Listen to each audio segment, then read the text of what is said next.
TTD Tirumala Tirupati Venkateswara స్వామికి చెందిన 20 ఎకరాలు స్థలాన్ని జీవో నెంబర్ 45 13వ తేదీ ఈ నెల 13వ తేదీన ఈ డిసెంబర్ నెలలో కూటమి ప్రభుత్వం హిందువుల అందరిపైన ఒక గుదిబండ లాంటి, హిందువులందరూ కూడా బాధపడేటటువంటి వెంకటేశ్వర స్వామి క్షేత్రానికి పవిత్రతను భంగం కలిగించేటటువంటి దుర్మార్గమైన జీవో అది. చాలా బాధాకరమైన జీవో అది.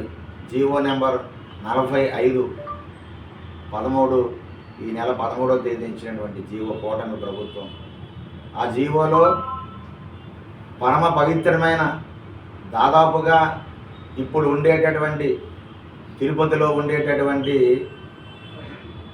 ప్రభుత్వ రేటుల ప్రకారం, ప్రభుత్వ ధనం, ఆ రిజిస్ట్రేషన్ ఛార్జెస్ అని చూసుకున్న, ల్యాండ్ రిజిస్ట్రేషన్ ఖర్చులు చూసుకున్న 446 కోట్ల రూపాయలు, 446 కోట్ల రూపాయలు ప్రభుత్వ విలువ.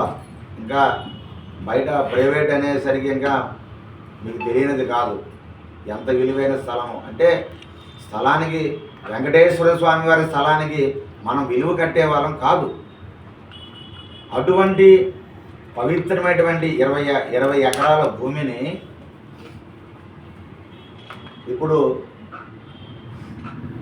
కూటమి ప్రభుత్వం ఆ జీవో ద్వారా గతంలో ఏదైతే మనం ముంతాజ్ హోటల్కి, అదే ఒబరాయి గ్రూప్ వాళ్ళకి కేటాయింపులు చేసి దాన్ని రద్దు చేశామని చెప్పారో చాలా సంతోషం.